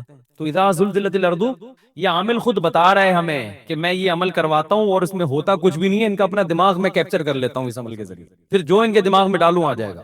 اب وہ پڑھ رہے ہیں اذا زلزلت الارض زلزالہا, اس نے کہا اتنی دفعہ پڑھو. پڑھتے پڑھتے پڑھتے اس نے کہا اور تیز ہوتے ہوتے ہوتے ایک دم ایک مٹکا آیا ہے, دھڑام سے گرا ہے, آواز آئی ہے, وہ ٹوٹا ہے, اس میں ان دونوں کے پتلے اور اس میں سوئیاں اور گند بلا بھرا ہوا ہے خون کے, چیتھڑے ویٹتے ٹوٹ گیا. اس نے سکون کا سانس لیا, اس نے کہا یہ جادو تھا جو میں نے ختم کر دیا, آپ پہ پتلے پہ سوئیاں تھی اور ختم. وہ دونوں مطمئن ہوئے, گھر چلے گئے. اولاد تو نہیں ہونی, وہ اگر ہوئی ہوگی تو اللہ کی مرضی سے ہوئی ہوگی, تو ویسے ہی کسی کی ہو ہی جاتی. ہمارے استاذ نے پوچھا یار یہ کیا, اس نے کہا اللہ کی قسم کچھ بھی نہیں تھا نہ کوئی مٹکا تھا. یہ مسمرزم ایک فن ہے, آپ کے دماغ کو کیپچر کر کے آپ کو ایسی چیزیں دکھا دیں گے جو ہوں گی نہیں. سحروا اعین الناس ہے نا قرآن میں, جیسے جادوگروں نے رسیوں کو جب پھینکا ہے تو لگا کیا کہ یہ سانپ بن گئی, حالانکہ حضرت موسیٰ کلیم اللہ سمجھ رہے کہ سانپ بن گئی ہیں, ڈر بھی رہے ہیں, حالانکہ سانپ تھوڑی تھی. تو یہ والا جادو جو ہے نا, اس کے لیے کوئی بھی الفاظ دہرائے جائیں جس سے آپ کو یہ لگے کہ کچھ ہو رہا ہے, اس سے آپ ایک نفسیاتی طور پر نا ایک حصار میں آ جاتے ہیں. تو اس میں قرآن بھی پڑھوایا جا سکتا ہے, کوئی ہندی کے سنسکرت کے کلمات بھی, ہندو یہ کیا کرتے ہیں سنسکرت زبان میں وہ پڑھائیں گے, گھوڑے بلے گدے گھوڑے سارے ملائیں گے, اور آدمی سمجھتا ہے بھائی کچھ ہے جادو ودو. ہم بچپن میں جب کرتے انتر منتر کلی کلنتر ہو جا منتر چھو, یہ انتر منتر کلی کلنتر, تو وہ کچھ بھی. اب میں نے جب یہ بیان کیا تو لوگوں نے کہا استغفر اللہ, مفتی صاحب تو دائرہ اسلام سے خارج ہو گئے, انہوں نے کہہ دیا قرآن سے جادو ہوتا ہے, قرآن سے تو جادو ختم ہوتا ہے, اور یہ کہہ رہے ہیں قرآن سے کیا ہوتا ہے, جادو ہوتا ہے. تو میری بات کا مطلب سمجھو, یہ عامل لوگ آپ کو الو بنائیں گے, قرآن کی آیتیں پڑھائیں گے, آپ کو ایسا لگے گا کہ جادو ختم ہو رہا ہے, حالانکہ وہ مسمرزم ہو رہا ہوتا ہے. آپ خام خام میں آ جاتے ہو مجھ پہ کچھ ہے, ٹھیک ہے نا. اور یہ میں نہیں کہہ رہا, مولانا ظفر احمد عثمانی رحمۃ اللہ نے حکام القرآن میں لکھا ہے کہ یہ قرآن سے مسمرزم کی, وہ اس میں قرآن برائے قرآن نہیں ہوتا, اس کا مطلب کچھ بھی کلمات پہ لگا دو جس سے اس کو یہ ہو کہ کچھ ہو رہا ہے, توجہ مرکوز کرنے کے لیے. وہ قرآن سے بھی کچھ بھی جتنے عجیب کلمات ہوں گے نا, قرآن جو عامل لوگ ہیں وہ قرآن اس لیے بتاتے ہیں تاکہ آپ کو یقین آ جائے کہ بہت مبارک کلمات ہیں اور یہ تو علاج ہی کر رہے ہوں گے, حالانکہ وہ علاج نہیں ہوتا. اب یہ قرآنی سی ڈی آئی تھی, اس میں کیا تھا, بہت تقسیم ہوئی ہے, وہ مختلف قاریوں کی آواز میں یہ سورت آپ اتنی دفعہ 1.5 گھنٹے تلاوت کریں تو آپ پہ جادو ختم ہو جائے گا. اب لوگوں کے ساتھ جادو ہو رہا تھا, میں نے لوگوں کو بتایا, میں نے اس سی ڈی کے خلاف بیان کیا, لیکن میرے خلاف فتوے آنا شروع ہو گئے. ہم نے کہا جاؤ باڑ میں, تمہاری جب سمجھ میں نہیں آتی بات تو چھوڑو, پھر کاروبار کرو. یہ وہ قرآن سی ڈی یہ ہوتی تھی کہ کئی ساری صورتیں وہ قاریوں کی آواز میں آپ بیٹھ جاؤ. اب ظاہر ہے اس کو سننے کے لیے وہ بیٹھے گا جس کے پہلے سے اپنے بارے میں وہم ہوگا کہ مجھے کیا ہے, جادو. اب وہ ایک فریکوینسی کے ساتھ جب آپ 1 گھنٹے 1.5 گھنٹے 2 گھنٹے, اور یہ بھی ہے کہ مجھ پہ جادو ہے اور اس کا علاج ہو رہا ہے, تو 1-1.5 گھنٹہ جب آپ فریکوینسی کے ساتھ کسی چیز کو سنتے ہیں تو آپ کی تھوڑی دیر میں طبیعت نارمل نہیں ہے, یقیناً سر چکرائے گا یا الٹی آئے گی, یہ ہوتا ہے. اب اس کی سی ڈی کو سننے کے بعد بہت سے لوگوں کے ساتھ یہ ہوا, انہوں نے کہا اگر کوئی چکر نہیں آ رہے, الٹی نہیں ہو رہی, اس کا مطلب جادو نہیں ہے, ٹھیک ہے نا, آپ نارمل ہیں. اور اگر الٹی آ رہی ہے, چکر ہو رہی ہے, آ رہے ہیں, تو اس کا مطلب آپ پہ جادو ہے, اور یہ الٹی جب ہوگی تو نکل جائے گا جادو. اب کیا ہوا, اس سی ڈی سے بیوقوف لوگ کیسے بنے کہ جی گھنٹہ بیٹھ کے سوچ رہے ہیں, وہ سن رہے ہیں کہ فریکوینسی کا ظاہرت 1 گھنٹے تک اس تصور کے ساتھ کہ مجھ پہ جادو اور وہ ٹھیک ہو رہا ہے, تو طبیعت خراب ہوتی ہے لوگوں کی. خراب ہو کے جب الٹی لگتی ہے نا, تو الٹی کا یہ اصول ہے کہ جب بھی متلی آ رہی ہو اور آپ کو بھر کے الٹیاں ہو جائیں نا, تو آپ ریلیکس ہو جاتے ہیں. یہ ایک میڈیکل سائنس کی ایک حقیقت ہے. تو اس سے جب لوگوں کے چکر آنا شروع ہوئے, چکر آنے کے بعد جب الٹیاں ہوئی ہیں, بھر بھر کے ریلیکس ہو گئے, تو وہ بزرگ فرما رہے ہیں کہ جب آپ کو یہ الٹیاں ہو جائیں, یہ سمجھ لو جو بھی گن تھا, جادو تھا, وہ اب کیا ہو گیا ہے, نکل گیا. سب بکواس, الو بنانے والی باتیں. اور ہمارے ہاں ماشاءاللہ کیا تبلیغ والے, کیا خانقاہ والے, کیا مفتیان کرام, بڑے بڑے بزرگوں کو, مفتیوں کو میں نے دیکھا, وہ سیڑیاں تقسیم ہو رہی ہیں, اور جناب تاجر لاکھوں لاکھوں روپے کی سیڑیاں فری میں بانٹ رہے ہیں. تو میں نے اس وقت بیان کیا, میں نے کہا بھائی نہیں ہوتا ایسے, اللہ کے بندو, 1-1 گھنٹے تک جب ایک فریکوینسی کے ساتھ سنو گے تو الٹی نہ ہونا اس کی علامت ہے, تم پہ جادو ہے, ٹھیک ہے نا, نارمل تھوڑی ہو تم. تو وہ الٹی جب ہوگی تو اب وہ خام خام میں وہم ہو گیا کہ جو وہ ٹھیک ہو گیا ہوں. تو جب بھی کسی, ہم نے بچوں کو دیکھا ہے, بچے بلبلا رہے ہوتے ہیں, ٹینشن میں ہوتے ہیں, جب الٹی ہوتی ہے نا ایک دم بچہ کھلکھلانا شروع کر دے گا, اس لیے کہ وہ الٹی کے بعد انسان ریلیکس ہو جاتا ہے. تو اس لیے بھائی یہ فضول چیزوں میں مت پڑو, قرآن سے علاج کرنا ہے تو جادو, یہ سیڑھیاں سننے کی ضرورت نہیں ہے. سورہ فلق, سورہ ناس 3 دفعہ پڑھ کے دم کرو, آیت الکرسی پڑھ کے دم کرو, سورہ فاتحہ پڑھ کے دم کرو. تو یہ جو میں نے کہا تھا نا قرآن, اب حقیقت میں کیا ہے کہ جادو ان پہ ہو رہا ہے, کیونکہ ان کو الٹی تو ہو رہی ہے, الٹی کا سبب ان کے معلوم نہیں, اور وہ سبب کیا ہے, ایک فریکوینسی کے ساتھ تلاوت کا سننا. تو علامہ ظفر احمد عثمانی کے بات کا مطلب سمجھ میں آیا کہ قرآن سے جادو ہوتا ہے, یہ والا جنات والا جادو نہیں ہوتا, کیونکہ قرآن جب آپ پڑھیں گے تو جنات تو بھاگ جاتے ہیں اس سے. لیکن یہ والا جادو جس کے اسباب مخفی ہوں اور نتیجہ آپ کے سامنے آ رہا ہو, وجہ معلوم نہ ہو, یہ والا جادو قرآن سے ہوتا ہے. سمجھ میں آ رہی ہے بات کہ نہیں آ رہی؟ تو قرآن اصل میں تو جادو کے علاج کے لیے ہے, لیکن کوئی اس کو, جیسے ایک شہد جو ہے نا وہ تو شفا کے لیے ہے نا, وہ بیمار کے لیے, بیماری کے لیے بھی شوگر کے مریض کو کھلا دو مر جائے گا وہ, ٹھیک ہے نا. اور پھر کہیں کہ اب اگر میں بیان کروں کہ یہ مرا شوگر کا مریض اس لیے کہ اس نے شہد پیا, آپ کو استغفر اللہ, قرآن میں تو آتا ہے شہد میں لوگوں کے لیے شفا ہے, اور مفتی صاحب کہہ رہے ہیں یہ شہد پینے سے مرا ہے. تو یہ آپ کے بیوقوف ہونے کی دلیل ہوگی کہ آپ کسی کی بات سمجھنے کے لیے تیار نہیں ہے. تو بہت زیادہ میرے خلاف کلپ بنے ہیں اس وقت, اور میں نے ایک مفتی صاحب کو حوالے بھی دیے, انہوں نے کہا میں حوالے کے بغیر, میں نے علامہ ظفر عثمانی کی عبارت نکال کے دے دی, یہ دیکھیں, پھر بھی نہیں مانا انہوں نے, پھر بھی نہیں مانا. کہہ رہے ہیں آپ اپنی طرف سے باتیں پھینکتے ہو, دلیل نہیں ہوتی, مطالعہ نہیں ہوتا, بس ایسی قرآن سے تو جادو کا علاج ہوتا. میں نے کہا یہ والی قسم جو جادو کی ہے, مسمرزم والی, یہ قرآن سے بھی ہوتی ہے. تو اس لیے یہ جو عامل لوگ آپ کو کہتے ہیں نا یہ والی آیت اتنی دفعہ پڑھو, کوئی بھروسہ نہیں ہے کہ اس آیت کے ریپیٹ بار بار کرنے سے آپ کا کھوپڑی گھوم رہی ہو, ٹھیک ہے نا. ایک فریکوینسی کے ساتھ جب کچھ بھی سنیں گے آپ تو اس میں خطرہ, اور خاص طور پہ اس وہم کے ساتھ کہ مجھے کچھ ہے تو خطرہ ہوتا ہے. تو جادو کی ساری قسمیں خلاصہ بتا دوں بھائی. جادو کی ڈیفینیشن کیا ہے؟ ایک کوئی ایسا کام ہو جس کے اسباب مخفی ہوں, سمجھ میں نہ آ رہے ہوں, اس کو جادو کہتے ہیں. اور پھر جادو کی دو قسمیں, ایک تو وہ نظر کا دھوکا ہوتا ہے جو میجک شو صبح شام ہو رہے ہوتے ہیں, مسمرزم بھی ہو جاتا ہے جیسے میں نے بتایا, اور دوسری قسم جنات سے کام لیا جاتا ہے. لیکن یہ جادو کی جتنی قسمیں ہیں ان کے اسباب ضعیفہ میں سے ہیں, عموماً نتیجہ مرتب ان پر نہیں ہوتا, ٹھیک ہے نا. اور زیادہ تر نتیجے, اس لیے اس میں توکل کا تقاضا یہ ہے کہ بس اللہ پہ اعتماد کیا جائے, ان چیزوں میں زیادہ نہ پڑا جائے. جو زیادہ پڑھتے ہیں تو وہ ان کو ساتھ یہ مسائل زیادہ ہوتے ہیں. اور ایک اور آخری بات دماغ میں آئی تھی, بہت اہم بات تھی, وہ ہو جائے گی تو بات ہی کمپلیٹ ہو جائے گی. نکل ہی گئی یار, ابھی کرنے ہی لگا تھا. میاں بیوی کے اکثر کیسز میں نا جھگڑے ہوتے ہیں تو لوگ کہتے ہیں جادو ہے. میں کہتا ہوں بھائی اپنی حرکتیں ٹھیک کرو, تو فوراً لوگ دلیل دیتے ہیں, قرآن میں آتا ہے یفرقون به بین المرء وزوجہ, یہودی جادو کے زور سے میاں بیوی کو لڑواتے تھے. تو اس کا مطلب ہے میاں بیوی کو لڑوانے کے لیے جادو بڑا اثر رکھتا ہے. تو یہاں بھی خوب سمجھیں کہ میاں بیوی میں بھی تفریق جادو سے ہوتی ہے, لیکن اسباب ضعیفہ میں سے اکثر نہیں ہوتا یہ. دوسرا, اس میں جادو کی دوسری پہلی قسم بھی مراد ہو سکتی ہے کہ میاں بیوی میں کسی نے غلط فہمیاں پیدا کر دی, اسباب, ایسے اسباب جو جن کی طرف ان کی توجہ نہیں ہے, یعنی ایسے کام کر دیے کہ شوہر کو بیوی پہ شک ہونے لگا, بیوی کو شوہر پہ. بعض دفعہ ایسے ہوتا ہے نا, آپ مثال کے طور پر لڑکی بن کے کسی مرد کو فون کر لو اور بولو تم نے مجھ سے وعدہ کیا تھا, اور خاتون سن لیں تو وہ تو بدگمان ہو جائے گی نا. تو اسی طرح جیسے ٹانگیں دو حصوں میں توڑ دی, حالانکہ پیچھے ایک ٹرک ہوتی ہے, تو ایسے ہی بعض دفعہ ایسا یہودی کر سکتے ہیں کہ کچھ ایسا کام کریں جس کی کوئی لاجک ہو, لیکن میاں کو بلا وجہ بیوی پہ شک ہونا شروع ہو جائے, وہ اتنی گہرائی میں جا نہ سکتا ہو.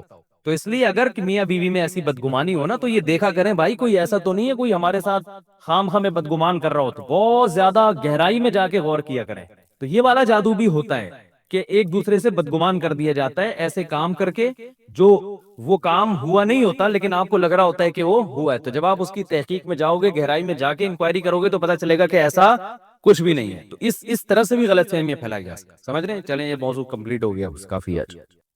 صاحب دین میں صرف باتیں ہوتی ہیں, اللہ تعالیٰ دعا قبول کرتے ہیں, تمہیں قدم بڑھاؤ, وہ 2 قدم بڑھاتے ہیں, لیکن جب میں ان باتوں پر عمل کرتا ہوں تو کوئی نتیجہ نہیں ملا. اس لیے میں نے دین پہ چلنا چھوڑ دیا 3 سال پہلے. استغفر اللہ, پریکٹیکل کچھ نہیں ہے, صرف باتیں ہوتی ہیں دین میں. ہاں حالانکہ میں تو دین پر چلنا چاہتا ہوں اور سچی توبہ بھی کی ایک بار, پر کچھ حاصل نہیں ہوا. یہ کہتے ہیں میں دعا مانگتا ہوں قبول نہیں ہوتی, دین میں باتیں. اللہ میاں نے یہ باتیں کی نہیں ہیں کہ تم دعا مانگو گے تو میں اس طرح سے قبول کروں گا کہ جو تم کہہ رہے ہو تمہیں مل جائے. یہ باتیں اللہ نے کی ہوتی, پھر آپ کہتے ہیں اللہ میاں صرف باتیں کر رہے ہیں. اللہ میاں نے کہا میں دعا قبول کرتا ہوں, قبول کیسے کرتا ہوں یہ بھی تو اللہ میاں نے کہا نا. پورے قرآن میں واقعات بتا دیے کہ کیسے قبول کرتا ہوں. یعقوب علیہ السلام نے دعا مانگی نہیں ہوگی میرا بچہ واپس مل جائے, تو کیا مل گیا ان کو؟ نہیں ملا. یوسف علیہ السلام پریشانیوں میں آئے, برائی سے بچے, زنا کی ان کو دعوت دی گئی, بچے, تو بچنے کے نتیجے میں اور پریشانیوں میں چلے گئے, جیل میں چلے گئے. ساری زندگی ان کی کہاں گزری؟ جیل میں گزری. تو قبول ہونے کا یہ مطلب ہی نہیں ہے جو آپ سمجھ رہے ہیں. اگر دعائیں ایسے قبول ہوتی تو سارے کافر ہر وقت اللہ سے دعائیں مانگ رہے ہوتے بیٹھ کے. وہ کہتے ہیں یار ہمیں ضرورت ہی نہیں کچھ کرنے کی, ادھر دعا مانگو ادھر قبول ہو جاتی ہے. تو یہ ہے, یہ جب دیکھو ایک بات خوب اچھی طرح ذہن میں رکھو, کچھ چیزیں ایسی ہوتی ہیں جو دلائل سے ان کا حقیقت ہونا ثابت ہو جاتا ہے. جب ایک چیز کا دلیل سے برحق ہونا ثابت ہو جائے تو پھر اس پہ اٹھنے والے ہر قسم کے اشکالات کا جواب ضروری نہیں ہے. مثال کے طور پر آپ کو دلائل سے کسی نے ثابت کر دیا کہ ماں باپ یہ آپ کے ابا ہیں, یہ آپ کی امی ہیں, اور یہ بھی ثابت کر دیا کہ ابا اماں خیر خواہ ہی ہوتے ہیں. یہ جب ثابت ہو جائے نا تو پھر ابا اماں اگر آپ کو کوئی کڑوی چیز بھی کھلا رہے ہیں تو پھر ابا اماں کو یہ ثابت کرنے کی ضرورت نہیں ہے کہ بیٹا اس میں تمہارا فائدہ ہے, کیونکہ پھر وہ دلیل دیں گے اس میں تمہارا فائدہ ہے. آپ کہو گے پھر یہ کڑوی کیوں مجھے کھلا رہے ہو, میٹھی کیوں نہیں کھلا رہے مجھے, اور کڑوی کھا رہا ہوں تو مجھے موشن بھی لگ رہے ہیں اس سے. تو ابا اماں کے پاس اتنا ٹائم نہیں ہوتا, وہ کہیں گے جب ایک دفعہ مان لیا نا کہ ہم تمہارے خیر خواہ ہیں تو ہم کوئی خراب چیز تمہیں نہیں کھلائیں گے. ڈاکٹر پر جب آپ نے ایک دفعہ اعتماد کر لیا, پتہ چل گیا کہ یہ ہے ڈاکٹر, تو سوئی لگائے, وہ آپریشن کرے, حتیٰ کہ وہ آپ کی ٹانگ بھی کاٹ کے باہر پھینک دے. تو یہ قصائی پہ تو اعتراض ہوگا کہ یار تو کہہ رہا تھا میں تیرا خیر خواہ ہوں, تو نے میری ٹانگ کاٹ دی, لیکن ڈاکٹر اگر وہ صحیح ڈاکٹر ہے, دلائل سے ثابت ہو جائے, تو پھر اس پہ اعتراض نہیں ہوگا. اس کی مثال ایسے ہے جیسے ہم سے غیر مسلم لوگ اعتراض کرتے ہیں کہ اسلام میں اسلام کے یہ حکم غلط ہے, یہ حکم غلط ہے, یہ حکم غلط ہے. ہم ان سے کہتے ہیں فرض کر لو اس سے اسلام کا غلط ہونا ثابت ہو گیا, تو پھر ہم کیا کریں, اسلام چھوڑ دیں؟ پھر ہم جس چیز کی طرف جائیں گے وہ تو اسلام سے بھی زیادہ, اگر فرض کر لو اسلام کو غلط مان لیتے ہیں تو وہ جس چیز کی طرف ہم جائیں گے وہ تو اسلام سے بھی زیادہ غلط ہے. یعنی ایک آدمی کہہ رہا ہے کہ تمہارے ابا تمہارے خیر خواہ نہیں ہے تمہارے, تو آپ کیا کہیں گے, ٹھیک ہے میں ابا کو چھوڑ دوں, تو تجھے اپنا ابا بنا لوں, پھر میں تو میرا کچھ لگتا ہی نہیں ہے.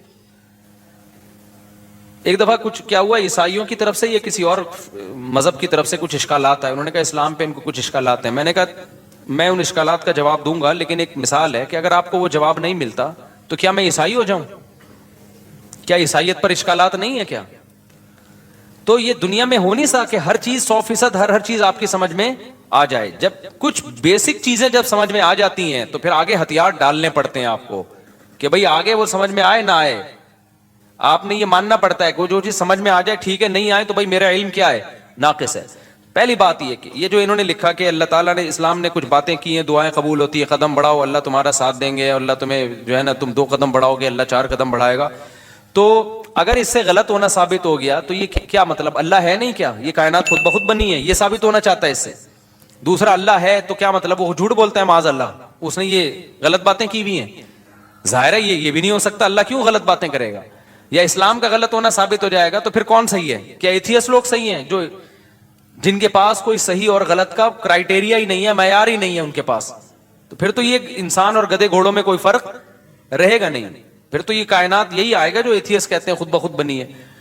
تو وہ آپ یعنی ایک اشکال سے نکل کے بھاگیں گے اور اس کے بڑے اشکالات کے جال میں آپ پھنس جائیں گے. تبھی یہ جو ایتھیسٹ لوگ ہیں نا جو کہتے ہیں کہ ان کی سمجھ میں یہ نہیں آتا کہ یہ کائنات تو خود سے بن نہیں سکتی تو اللہ خود سے کیسے بن گیا, یہ بڑا اشکال دہرایا جاتا ہے. ہم ان سے کہتے ہیں کہ آپ کو یہ سمجھ میں نہیں آ رہا کہ اللہ ہمیشہ سے کیسے ہے, اور اس کی بیس پہ آپ اللہ کا انکار کر کے اس کائنات کو ہمیشہ سے مان رہے ہو. یہ سمجھ میں آ رہا ہے آپ کے کہ یہ ہمیشہ سے ہے, حالانکہ یہ زیادہ بڑا اعتراض ہے. یہ تو مادی چیز ہے, اس میں تو چینجر کے بغیر چینجنگ نہیں ہو سکتی, تو کریٹر کے بغیر یہ کریٹ کیسے ہو گئی. تو جب بھی کوئی اسلام پہ اعتراض کر رہا ہوتا ہے نا, ایک اعتراض کر کے وہ اس سے بڑے اعتراض کے جال میں پھنس رہا ہوتا ہے, تو آپ کو اپنی عقل کے گھوڑے وہاں روکنے پڑتے ہیں. آپ کہتے ہو یار کچھ چیزیں ایسی ہیں جو جہاں عقل ہماری رسائی کرتی ہے, اور کچھ چیزیں ایسی ہیں وہاں ہمیں ہتھیار ڈالنے پڑتے ہیں. تو یہ نہیں ہو سکتا کہ کائنات خود سے بنی ہے, یہ بھی نہیں ہو سکتا کہ جس نے بنایا ہے اس نے انسانوں کو آزاد چھوڑ دیا ہو, کوئی ہدایت نہ دی ہو, اور یہ بھی نہیں ہو سکتا کہ وہ ہدایت اسلام کے علاوہ کوئی اور ہو, کیونکہ وہ قانون ہمیں ہدایت اسلام میں ہی ملتی ہیں, اس کے علاوہ کہیں اور نہیں ملتی. اب اگر اسلام ایک بات کہہ رہا ہے تو اس کا ظاہر آپ کی سمجھ میں نہیں آ رہا, تو بھائی پھر آپ دوسری آیتیں اور دوسری احادیث اور قرآن کی دوسری آیتیں ملا کے دیکھو گے تو آپ کو اس کا مطلب سمجھ میں آئے گا. اللہ نے یہ باتیں کی ہی نہیں ہے. جو کہہ رہے ہیں نا اسلام تو باتیں کرتا ہے, عملی طور پر تو کچھ نظر نہیں آتا. یہ بہت سے لوگوں کو اشکال ہوتا ہے, کتنی زیادہ تر عاشقوں کے ساتھ ایسا ہوتا ہے. ایک عاشقہ تھی, ڈاکٹر پہ عاشق ہو گئی تھی, یہ 10 سال پرانی بات ہے, اب سمجھ میں نہیں آئے گا کس کی بات ہو رہی ہے. اس نے مجھے بتایا میں اللہ سے دعائیں مانگ مانگ کے تھک گئی. وہ ہاؤس جاب میں اس کے ساتھ جاب کرتا تھا نا, وہ لڑکا بھی ڈاکٹر بنا تھا, یہ بھی ڈاکٹر بننی تھی. مجھے اس سے عشق ہو گیا, میں دعائیں مانگ مانگ کے تھک گئی, اللہ دے ہی نہیں رہا. تو کہاں ہیں وہ دعائیں, کہاں ہیں وہ سب چیزیں جو اللہ نے وعدے کی ہیں, تو کچھ بھی نہیں ہے, ایسی ہی باتیں ہیں. کچھ لوگ کیا کرتے ہیں, ہمارے محلے میں ایک صاحب بیمار ہو گئے تو ان کو کسی نے بتایا کہ یہ وظیفہ پڑھو, قرآن کی یہ آیتیں پڑھو, ٹھیک ہو جائیں گے تمہارے ابا. وہ سارا دن پڑھتے تھے, آیت کریمہ بھی پڑھی, وہ پھر ابا کا پھر بھی انتقال ہو گیا. اور انتقال بھی ایسے ہوا کہ ڈاکٹروں نے کہا تھا کہ احتیاطاً آپریشن کروا لیں آپ. ویسے وہ ٹھیک ٹھاک تھے, احتیاطاً آپریشن کے چکر میں گئے اور نکلے ہی نہیں آپریشن تھیٹر سے ہی, ان کی ڈیڈ باڈی ہے. اچھے بھلے ہنستے کھیلتے گئے تھے, وہ آپریشن ہی ناکام ہو گیا. تو انہوں نے کہا ہم نے تو اتنے وظیفے پڑھے. تو بھائی اللہ میاں نے اگر یہ کہا ہوتا نا کہ میں دعا اس طرح سے قبول کروں گا کہ جس کو ٹھیک ہونے کی دعا مانگو گے ٹھیک ہو جاؤ گا, تو پھر لوگ مرتے کیا؟ پھر تو انسان کی عمریں سب کی 90 سال لازمی عمر ہوتی, کیونکہ کون بوڑھا نہیں ہے جس کے لیے, کون بیمار نہیں ہے جس کے لیے پیچھے دعائیں نہیں مانگی جاتی. دعا کا مطلب ہمیں یہ بتایا گیا ہے کہ تم نے اپنا کیس فائل کر دیا اللہ کے دفتر میں, اپنی ذمہ داری تمہاری ہو گئی ہے پوری. بڑا آفیسر بیٹھا ہوتا ہے نا, تو آپ جاتے ہیں اس سے کوئی ریکویسٹ کرتے ہیں, کہتے ہیں بھائی یہ پروسیس ہے, اس کو فالو کرو, اور اپنی فائل یہاں ویزے کے لیے آپ نے اپلائی کر دیا نا, ٹھیک ہے, آپ کی ذمہ داری کیا ہو گئی, پوری ہوگی. آپ کو انٹرویو کے لیے بلایا جائے گا, ہم نے ویزا دینا ہوگا دیں گے, نہیں دینا ہوگا نہیں دیں گے. تو ہم نے اپنی ذمہ داری پوری کر لی ہے. باقی اللہ کا کام ہے, وہ اس طرح سے دعا قبول کرتا ہے یا اس طرح سے دعا قبول نہیں کرتا. لیکن اس نے کہا میں قبول کرتا ہوں, کیا مطلب, پھر اس نے قبول کرنے کا مطلب ہمیں بتایا. بعض دفعہ میں وہی چیز تمہیں پکڑا دوں گا جو تم چاہ رہے ہو, بعض دفعہ اس کا کوئی آلٹرنیٹ میں تمہیں دے دوں گا, بعض دفعہ کوئی مصیبت آنے والی ہوگی, وہ مصیبت میں تم سے ٹال دوں گا. کچھ بھی نہیں, آخری درجہ حدیث میں آتا ہے, اس کے بدلے میں اجر دے دوں گا جو آخرت میں ملے گا تمہیں. اب جس کو آخرت پر ایمان ہوگا وہ مان لے گا, جس کو نہیں ہوگا تو اللہ کہتے ہیں جاؤ نہ مانو. پھر تو بدماشی تھوڑی ہے اللہ کے سامنے کسی کی. کوئی کہتا ہے یار آخرت میں کیوں, مجھے دنیا میں چاہیے, اللہ کہتے ہیں تم آخرت کو نہیں مانتے تو جاؤ تم. تو یہ اللہ میں باتیں یہ والی کی ہیں جو میں آپ کو بتا رہا ہوں. ان باتوں میں اللہ پورا نہ اتر رہا ہو تو پھر آپ بات کرو. اور یہ بھی آپ کی بات ہے کہ آپ کو پوری ہوتے ہوئے نظر نہیں آ رہی. ہم نے اپنی زندگی میں اپنی دعاؤں کو پورا ہوتا ہوا, میرے کتنے مسائل حل ہوئے ہیں الحمدللہ. آج تک جتنے مسائل میں نے اپنے آپ کو ڈالا ہوا ہے, آپ سوچ سکتے ہو جتنی ذمہ داریوں میں ڈالا ہوا ہے نا ہم نے اپنے آپ کو. ہمارے تو سارے مسائل بھائی دعاؤں سے ہی حل ہو رہے ہیں. سارے مسئلے اللہ کا شکر ہے ہمارے دعاؤں سے حل ہو رہے ہیں. بلکہ مجھے تو ڈر لگتا ہے کہ اللہ ہم سے کہے گا تمہارا عمل تو کچھ بھی نہیں ہے, سارے مسئلے ہم نے تمہارے کیا کر دیے, حل کر دیے. تو یا تو بھائی آپ نے کچھ ایسے مسئلے بنائے ہوئے ہیں جو مسئلے ہیں نہیں, وہ آپ کے اپنے بنائے ہوئے مسئلے ہیں, یا پھر آپ نے اللہ پر کو یہ جو ہم کہتے ہیں نا یہ کروں تو یہ پورا ہو جائے, اس کا مطلب اللہ آپ ہیں اور اللہ کیا ہے, آپ کا بندہ ہے. پھر وہ اگر آپ یہ چاہتے ہو نا میں یوں کہوں اور اللہ یوں کر دے, تو پھر تو اللہ آپ بن گئے نا بھائی. جس کا آرڈر چلتا ہے, جس کی بات 100% مانی جاتی ہے, باس تو وہ ہوتا ہے. کیا خیال ہے؟ تو پیغمبروں کی سیرت قرآن نے جو اتنی لمبی لمبی سیرت بیان کی, موسیٰ علیہ السلام کے بارے میں بتایا کہ بنی اسرائیل کو وعدے کرتے رہے کہ اللہ تمہیں غلبہ دے گا, اللہ تمہیں. بنی اسرائیل نے ایک دن تنگ آ کے کیا کہا ہے, اوذینا من قبل ان تأتینا ومن بعد ما جئتنا, اے موسیٰ تیرے آنے کا کوئی فائدہ نہیں ہوا. آنے سے پہلے بھی ٹینشن تھی, آنے کے بعد بھی ٹینشن. موسیٰ علیہ السلام نے کیا کہا, عسیٰ ربکم ان یرحمکم, امید ہے اللہ رحم کرے گا, امید ہے اللہ کیا کرے گا, رحم کرے گا. اور بالکل اینڈ میں لے جا کے نا جب بنی اسرائیل نے کہا اب تو مر ہی گئے, بالکل دریا کے کنارے کھڑے ہوئے کہہ رہے اب تو بس مارے گئے. موسیٰ علیہ السلام اس وقت بھی کیا کہہ رہے ہیں, بھائی اللہ میرے ساتھ ہے. اس وقت یہ بھی نہیں کہا مدد کرے گا, ساتھ ہے, جو ہو رہا ہے ہمارے حق میں بہتر, بھلے شہادت دے دے یہاں پہ, ٹھیک ہے نا, بھلے شہادت دے دے, لیکن میرے ساتھ اللہ ہے, میں اس کو ناکامی نہیں سمجھتا. جو بھی میرے ساتھ ہو رہا ہے میں اس کو ناکامی نہیں سمجھتا. تو صحابہ کرام تو جنگوں میں شہید ہوئے ہیں, اور شہادت سے پہلے کیا کہہ رہے ہیں, فزتو ورب الکعبہ, رب کعبہ کی قسم ہم کیا ہو گئے, کامیاب. حالانکہ وہ تو 100% ناکامی ہے. جو آدمی موت کے منہ میں جا رہا ہے اس کے تو سارے پروگرام ہی ضائع ہو گئے نا, اس کے تو سارے ویژن کی ایسی کی تیسی ہو گئی. لیکن وہ مرتے ہوئے کیا کہہ رہے ہیں کہ ہم کامیاب ہو گئے. وجہ کیا ہے کہ بھائی جو اللہ ہمارے ساتھ کر رہا ہے ہمیں یقین ہے کہ وہ ہمارے حق میں بہتر ہی ہو رہا ہے, ہمارے حق میں برا نہیں ہو رہا. تو آپ کو اپنے آپ کو اللہ کا بندہ بنا کے زندگی گزارنی ہے. جس طرح سے ابھی آپ چاہتے پوری کرنا چاہ رہے ہیں نا, اس کے لیے اللہ نے جنت رکھی ہے, وہاں بٹن دباتے ہی سب کچھ ہو جائے گا, صحیح ہے نا. وہاں دعا کا ظاہر قبول ہوگا. وَلَكُمْ فِيهَا مَا تَشْتَهِي أَنفُسُكُمْ, اللہ نے جو باتیں کی ہیں نا, کہہ رہے ہیں اللہ جو باتیں کرتے ہیں وہ ہوتی تو نظر نہیں آ رہی. اللہ نے جنت کے بارے میں یہ باتیں کی ہیں, وَلَكُمْ فِيهَا مَا تَشْتَهِي أَنفُسُكُمْ, جو چاہو گے وہ تمہیں ملے گا. دنیا کے بارے میں اللہ نے یہ کہا نہیں ہے, جو اللہ نے باتیں کی ہیں دنیا کے بارے میں وہ سورہ بنی اسرائیل میں ہے. اللہ تعالیٰ فرماتے ہیں کہ من کان یرید العاجلۃ عجلنا له فیہا ما نشاء لمن نرید. یہ اللہ کے الفاظ ہیں سورہ بنی, یہ باتیں کی اللہ نے کہ جو دنیا میں نعمتیں چاہتا ہے نا, مجھے یہاں میری شادی ہو جائے, یہ والی جاب مجھے مل جائے, یہ کام میرا ہو جائے, یہ فلانا کام میرا ہو جائے, یہ ساری جو چاہتے ہیں یہ دنیا کی چاہتے ہیں نا, اللہ کہتے ہیں کہ جو شخص من کان یرید العاجلۃ, جو دنیا کی زندگی چاہتا ہے, عجلنا له فیہا ما نشاء, تو ہم اس کو اتنا دیں گے جتنا ہم چاہیں گے, اس کے مطالبے پر نہیں دیں گے ہم اس کو کہ جتنا یہ مانگ رہا ہے یا جتنا یہ اسٹرگل کر رہا ہے نہ. بہت سو کی اسٹرگل کی ایسی کی تیسی ہو جائے گی. بہت سو آپ نے دیکھا ہوگا نا 7 کامیاب لوگوں کی 7 عادتیں, وہ جو کتابوں میں لکھا ہوتا ہے, تو وہ 7 سے 14 عادتیں ہوتی ہیں بعض لوگوں میں, پھر بھی ناکام ہو جاتے ہیں. انہوں نے صرف کامیاب لوگوں کی کتابوں میں لکھا ہوا ہوتا ہے, کہ جو دنیا کے بڑے بڑے کامیاب لوگ ہیں ان میں یہ خصلتیں پائی جاتی تھیں، آپ نے کیا کیا؟ وہ خصلتیں اپنے اندر پیدا کر لیں، پھر بھی ناکام ہی ہو گئے آپ. تو اس پہ بھی کتابیں آنی چاہیے کہ 7 کامیاب لوگوں کی علامتیں جو 25 ناکام لوگوں میں پائی گئی ہیں.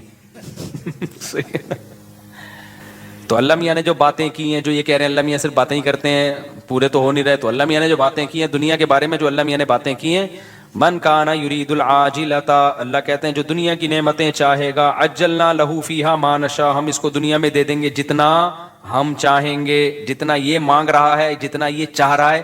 اگر ایسا ہوتا تو زرداری 5 سال کے لیے صدر بنتا، پھر اگلے 5 سال کے لیے پھر دوبارہ زرداری صاحب نے بن جانا تھا، اگلے سال کے لیے بھی سارے ہی بن رہے ہوتے صدر.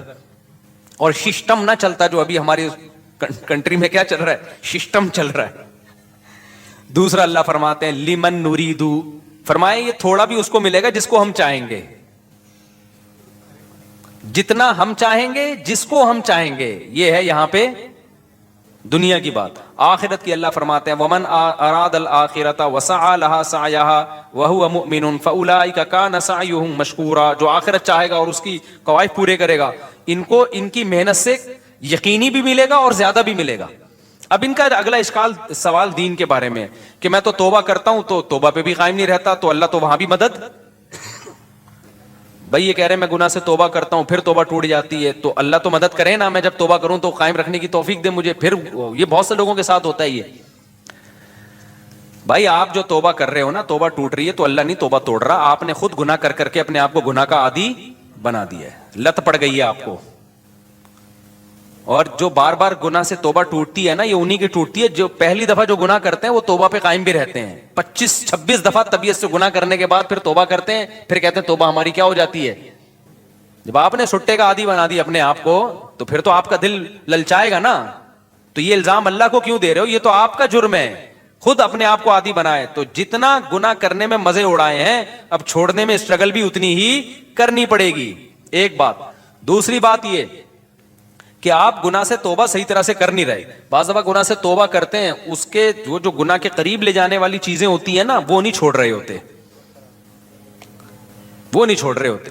اب کسی کو عادت پڑ گئی ہے فحش فلمیں دیکھنے کی، تو بھائی بند کمرے میں کمپیوٹر کیوں رکھ رہے ہو آپ اپنے آپ کو بزی کیوں نہیں کر رہے؟ آپ شادی کیوں نہیں کر رہے؟ اور اگر شادی کے بعد بھی عادت چھوٹ نہیں رہی ہے آپ کی، تو آپ اپنے اوپر سزا کیوں متعین نہیں کر رہے؟ آپ گناہ کرتے ہو تو سزا تو دو نا اپنے آپ کو، ایسے کیوں چھوڑ رہے ہو آپ اپنے آپ کو؟ آپ کا بچہ ایک دفعہ غلطی کرے گا، 2 دفعہ، پھر تیسری دفعہ میں آپ کیا دو گے؟ سزا دو گے نا آپ اس کو. فوج میں ایک غلطی ہوگی، فوجی دوسری غلطی کرے گا، پھر کورٹ مارشل ہوگا اس کا. دنیا میں کہیں بھی وداؤٹ پنشمنٹ جو ہے کہیں بھی سسٹم نہیں چلتا. سسٹم تو چل سکتا ہے، سسٹم نہیں چلتا. تو آپ گناہ کو چھوڑنے کی پراپر کوشش کرو. بڑے بڑے لوگ، 100 آدمیوں کے قاتل نے پکی ڈھکی توبہ کر لی تھی، جس کو قتل کی عادت پڑ گئی تھی. بڑے بڑے لوگ ولی اللہ گزرے، سارے ہم پیدائشی ولی اللہ تھوڑی تھے. تو خاندانی طریقے سے گناہ سے توبہ کی کوشش کرو. اس کا فائدہ کیا ہوگا؟ ایک دم نہیں چھوٹے گا تو آہستہ آہستہ چھوٹ جائے گا. اور دوسری بات یہ کہ جو اللہ کہہ رہا ہے کہ میں تمہارا ہاتھ تھاموں گا، اس نے تھامنے کا مطلب کیا بتایا ہے؟ اس نے کہا توبہ کر لو نا، معاف کر دوں گا. اس سے بڑا آپشن اور کیا ہے؟ بھلے دوبارہ ہو جائے، صحیح ہے نا؟ دوبارہ ہونے سے پرانی توبہ کینسل نہیں ہوگی. اور کیا چاہیے بھائی؟ ایک گناہ آپ سے ہو گیا، آپ نے گڑ گڑا کے توبہ کی، توبہ کرتے ہوئے نیت تو آئندہ دوبارہ نہیں کروں گا، پھر اسباب بھی اختیار کیے کہ نہ غلطی سے ہو گیا، تو فوراً تھوڑی اللہ جہنم میں ڈال رہا ہے آپ کو پھر توبہ کا موقع دے رہا ہے. آپ توبہ کرو. تو آپ مایوس کیوں ہو رہے ہو؟ ہمارے ایک دوست تھا، بہت گناہوں میں ملوث ہو گیا تھا، تو میں نے اس کو کہا توبہ کرو. ایک بزرگ کے پاس لے گیا، اس نے توبہ کی، دوبارہ اس سے غلطی ہو گئی. مجھے کہتا ہے یار پھر توبہ کی. پھر میں لے گیا، میں نے کہا بھائی بیٹھا کر یہاں اللہ والوں کے پاس. پھر وہ دو دوستوں میں بیٹھنا، پھر توبہ غلطی ہو گئی. پھر میں لے گیا، ایک بزرگ تھے ان کے پاس لے گیا، یار ادھر بیٹھا کر اللہ اللہ کچھ سنا کر. کہہ رہا ہے یار اب تو مجھے توبہ کرتے ہوئے شرم آ رہی ہے، اللہ میں بھی بولے گا گناہ کرتا ہے پھر توبہ کر رہا ہے. تو میں نے کہا کم بخت شرم توبہ توڑتے ہوئے آنی چاہیے، کرتے ہوئے نہیں آنی چاہیے. توبہ توڑتے ہوئے شرم آنی چاہیے کہ کتنی گڑ گڑا کے اللہ سے توبہ کی تھی، اب نہیں کروں گا. بے شرم بن کے دوبارہ کیا کر رہا ہے؟ جو شرم ادھر آنی چاہیے تھی وہاں آ نہیں رہی، جہاں نہیں آنی چاہیے وہاں آ رہی ہے شرم. تو اللہ میاں کے سامنے یہ آزار قیامت کے دن نہیں چلیں گے. تو اس لیے بھائی بار بار ہو رہا ہے، بار بار توبہ کرو. اللہ میاں نے آپشن رکھا ہوا ہے، تبھی یقینی جہنمی کسی گناہگار کو نہیں کہا جا سکتا. این ممکن ہے آپ کی اس اسٹرگل کی بیس پہ اللہ کہے چل بھائی کوشش میں لگا ہوا تھا, تو بھائی آپ اسٹرگل میں لگے رہو, مایوسی کی باتیں مت کرو. ہم اللہ کے بندے ہیں, غلام ہیں, ہم اس زمین کے باپ نہیں ہیں. مغفرت کے دروازے کس کے ہاتھ میں ہیں؟ تو جھکے رہو گے اللہ کے سامنے, لگے رہو گے. ہو سکتا ہے اللہ ویسی کسی فرشتے کو بولے اس کو ٹھڈا مار کے جنت میں بھیج کے, تو جنت میں جانے والا بنتا نہیں تھا بنتا نہیں تھا, چل جا یار کیا کرے, کوشش میں لگا ہوا تھا, چل جا جنت. بعض دفعہ ایسے ہوتا ہے نا کہ کوئی ایک چپک جاتا ہے آپ سے, کوئی بھکاری, آپ کو پتا ہے یہ مستحق نہیں ہے, لیکن جان چھڑانے کے لیے آپ کہتے ہیں ایک لات مار کے اس کو 50 روپے دفع ہو یہاں سے, یہ پکڑ پیسے جا. تو ہو سکتا ہے اللہ کی رحمت جوش میں آئے, اللہ کہ توبہ کرتا تو رہتا تھا نا, گناہ پہ ڈٹ تو نہیں گیا تھا نا, اس کو ندامت تو تھی, روتا تو تھا. تو اللہ میاں ہو سکتا ہے کچھ فرشتے سے کہیں اس کو بنتا نہیں ہے اس کا جنت میں جانا, لیکن اس بے غیرت کو بولو دفع ہو جنت میں, شاید اللہ کر دے. لیکن اگر یہ اسٹائل ہے نا, جو یہ والا اسٹائل ہے کہ اللہ میاں باتیں کرتے ہیں پوری کرتے نہیں ہیں, میں تو توبہ کی کوشش کر رہا ہوں, ہوتا کچھ بھی نہیں ہے, پھر تو مایوسی ہے. اللہ کے سامنے جو اکڑ گیا تو اللہ کا شیطان اکڑا ہے یار, اتنا پرانا تعلقات اس کے اللہ سے, وہ اکڑا ہی تو تھا, تو اللہ کا کیا بگاڑ لیا اس نے. تو اللہ کے سامنے اللہ کے سامنے گنہگار جو تواضع کرنے والا ہو اس کی ویلیو زیادہ ہے, پرہیزگار جو اکڑ دکھانے والا ہو اس کی اللہ کے ہاں ویلیو بولو نہیں ہے. تو کبریائی صرف اللہ کے لیے, تو اللہ کا کچھ نہیں بگاڑو گے ایسے اشکالات کر کے. ایک دفعہ حکیم الامہ مولانا تھانوی رحمۃ اللہ کے پاس ایک پروفیسر آیا, کہتے ہیں مجھے اسلام پہ کچھ اشکالات ہیں. انہوں نے جواب دیے, اس کے اشکال دور ہو گئے. پھر آیا یار مجھے کچھ مزید اشکالات بھی ہیں, انہوں نے وہ بھی جواب دے دیے.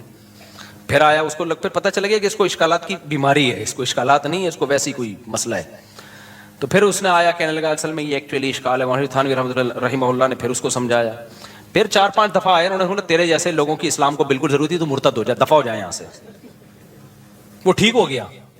اس نے کہا میرے سارے اشکالات دور ہو گئے, کیونکہ اس کے دماغ میں یہ بیٹھ گئی تھی, یہ بات تکبر آ گیا تھا کہ گویا اسلام کو میری ضرورت ہے, اور گویا جو ہے نا یہ علماء بیٹھ کے مجھے ہی سمجھاتے رہے بیٹھ کے, اور ایکچولی یہ اور یہ اشکال یہ. جب اس کو اس کی اوقات دکھا دی نا کہ جہاں اتنے لوگ جہنم میں جائیں گے 2-4 اور چلے جائیں تو اس سے ہماری صحت پہ کوئی فرق نہیں پڑے گا, جہاں اللہ اتنے لوگوں کو اٹھا کے جہنم کی آگ میں پھینکے تو بھی چلا جائے گا, تو کوئی تیرے اشکالات کی حل ہونے کی ضرورت نہیں ہے, مرتد ہو جا. اس کے سمجھ میں آ گیا کہ بھائی اسلام میری ضرورت ہے, اسلام کو میری ضرورت نہیں ہے, مجھے اسلام کی ضرورت ہے. تو بعض دفعہ یہ بھی ہوتا ہے کہ انسان اپنے بارے میں نا بہت زیادہ خوش فہمیوں کا شکار ہو جاتا ہے. بھائی اللہ کے سامنے گڑ گڑائے, جھکے رہے اللہ کے سامنے, تو پروگرام کامیاب ہونے کی چانسز ہیں. بھلے گناہوں سے توبہ کرنے میں ہی زندگی گزر جائے, لیکن اگر اکڑ دکھانا شروع کر دی نا کہ یہ تو ہوتا ہی نہیں ہے, مایوسی کی باتیں, یہ تو سب ایسا ہی ہے, تو پھر اللہ کہتے جاؤ, شیطان کو نہیں چھوڑا جو اتنا اللہ کا عبادت گزار تھا, تم کس کھیت کی مولی ہو. شادی میں جو شیروانی کے ساتھ پگڑی ہوتی ہے کیا وہ غیر مسلم کی مشابہت نہیں ہوگی؟ بھائی غیر مسلم کے ساتھ مشابہت, پگڑی تو مسلمانوں کا شعار ہے. شادی میں ہی تو پگڑی کتنے اب دولہا پہ جچ رہی ہوتی ہے, دولہا لگ رہا ہوتا ہے, وہ سول ڈریس میں لوگ آ جاتے ہیں میرے پاس نکاح پڑھوانے کے لیے, پتہ ہی نہیں چل رہا ہوتا ہے اس میں دولہا کون ہے اور اس کے دوست احباب کون ہیں. دوست نے زیادہ اچھے کپڑے پہنے ہوئے ہوتے ہیں. ایک دفعہ تو ہوا دولہا ایسے ہی عام کرتے شلوار میں تھا اور دوست تھا وہ شیروانی میں, میں اس سے قبولوانے لگا تھا. یہ ہوا ہے میرے ساتھ. ماں باپ کے کہنے میں سارا خرچ کر سکتے ہیں, سارا مال خرچ کر سکتے ہیں, نہیں بھائی سارا مال خرچ کرو گے کل پھر بھیک مانگو گے. ماں باپ کی ضرورت پوری کرنا واجب ہے, باقی اضافی کرو گے تو ثواب ملے گا. کیا جمعے کی مسجد کے باہر بھی جمعے کی نماز ہو سکتی ہے لیکن مسجد میں پڑھنی چاہیے کیا؟ بھائی سمل سے وضو نہیں ٹوٹتا. اچھا بھائی میرے بھائی کیا ٹک ٹاک اور یوٹیوب میں چلائیں گے پیکج ہوتے ہیں کہ پیسے حلال حرام؟ بھائی یوٹیوب پہ یا ٹک ٹاک پہ جو پیسے ملتے ہیں ایڈورٹائزمنٹ کے ملتے ہیں, تو اگر حرام چیز کا ایڈورٹائز ہے, شراب کا, سود کا, بینک کا, سودی بینک کو پروموٹ کیا جا رہا ہے, کسی فلم کا ایڈ چلایا جائے, تو پھر اس ایڈ کی آمدن کیا ہے؟ حرام ہے. اور اگر حلال چیز کی کا ایڈورٹائز ہے تو اصل آمدن حلال ہے, لیکن چونکہ اس میں کچھ غلط چیزیں بھی شامل ہو جاتی ہیں اس لیے کہا جاتا ہے کہ اصل آمدن حلال ہے, اس میں جو حرام شامل ہو رہا ہے تو آپ ایک اندازے سے کچھ رقم, کچھ کہتے ہیں 5%, کچھ کہتے ہیں 10%, کچھ کہتے ہیں 2.5% بھی ہے, تو اس کا ایک کوئی یقینی معیار نہیں ہے, تو احتیاطاً 5% صدقہ کر دو اس میں سے. اچھا میرے بھائی جمعے کے خطبے سے پہلے جو پڑھتے ہیں سنت کی نیت ہوگی میرے بھائی.